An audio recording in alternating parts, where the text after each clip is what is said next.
Asus usually puts out high quality products, and this new Zenbook is no different. As you can see, it's very slim.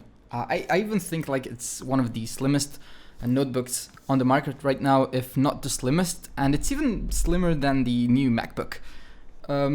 Yeah, but because of that, it's very portable. You can, take it anywhere. It doesn't weigh too much, and it's all in all just a very portable thing. But because of that, it's not very strong. It's quite weak actually. Its performance is not great because, come on, how much can you put into this? So if you want to know more, check the rest of the review. Gadget Compare. I really love the design on this new Zenbook. It looks so compact, slim. It looks really nice, and the screen is super slim. Look at this. And it also has these little bumps on the bottom, and they kind of lift the Zenbook off the table just a bit when you open the screen. But I'm not sure what's the use. It's not enough to kind of make it more comfortable to type or anything. Maybe it's because of the cooling.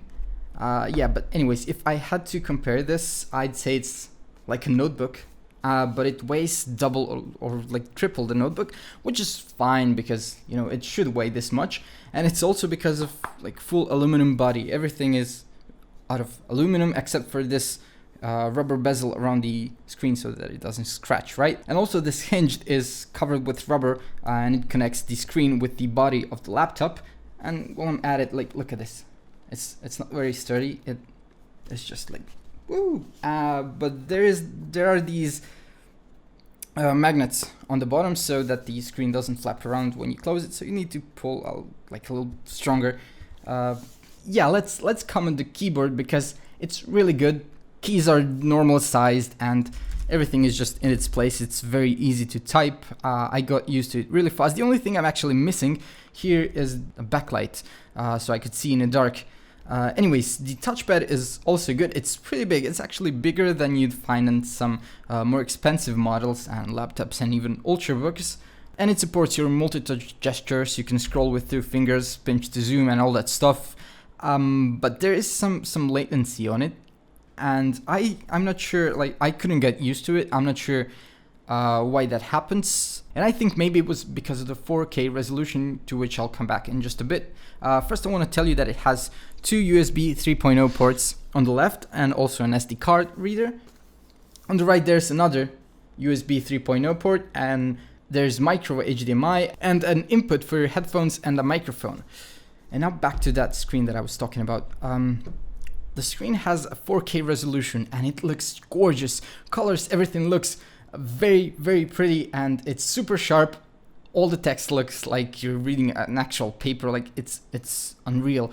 But it also has some, downsides, because not all the software and all the programs are actually compatible with such a high resolution on such a small diagonal. The diagonal is 13.3 inches.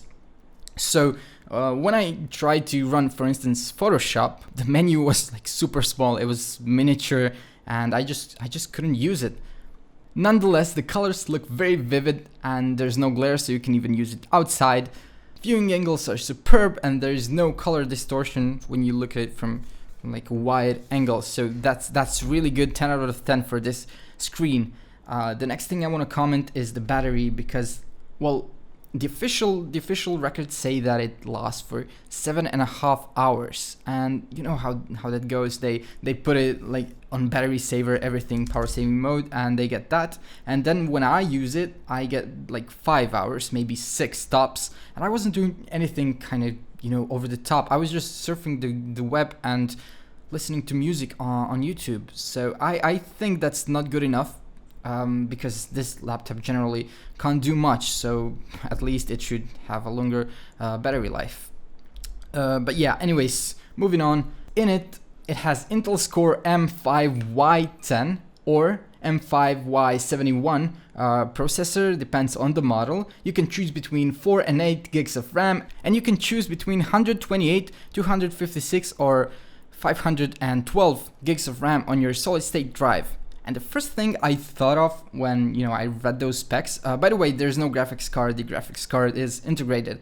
The first thing I thought of when I read those specs was, well, where am I going to use all that RAM? Because the software is barely powerful, you know, to run software that needs that much RAM. So the only way I could actually use it is to open 100 tabs in my Chrome. So you know, that's not very good. Also, for instance, video on full screen on YouTube just kind of twitches, and it looks buggy, and it just everything runs very slow. I'm not sure how they planned this out. It almost feels like the laptop itself, like the specs can't run themselves. The laptop just doesn't run itself all that good, and gaming, like, don't even dream about it. I don't know. I tried to run Minecraft on the lowest details, and I got like 15-20 FPS tops. So you know, that's very bad. And on top of all that, there's no active cooling, so there's no fan. You only have passive cooling, and it heats up a lot. You can't hold it in your lap. Even like if you put your hand here, actually, if you put your hand like here when it's working for a while, it'll burn you. It'll start to burn after a few seconds, and you'll have to move your fingers. But you know, the good side is that passive cooling means no fan, no buzzing, and no sound. It's very quiet, so that's good. It also has a set of Bang & Olufsen speakers. They're located right here at the bottom, one on each side, and they're actually really good, like pretty good. Compared to some other notebooks and even some more expensive laptops, these are good. The only thing is they're not very loud. They're pretty quiet, and if you you know, wanna watch a movie in your bedroom or something, that's cool. You can, that can pass. But if you expect to crank the volume up and kind of just listen to the music and want the whole room to be filled up with the sound, nah, that won't happen. They're too quiet for that. So yeah, in the end, I couldn't really recommend this guy, although it does look really nice. I love the design, I love the feel in the hand. It's really slim, it looks professional, but it's just too weak, man. I mean, I'm not sure what they were going for. Like, this would only be good if you're just doing some office work, you're just typing all day and, I don't know, just sending mail and nothing else, because everything else kind of works slow, runs slow.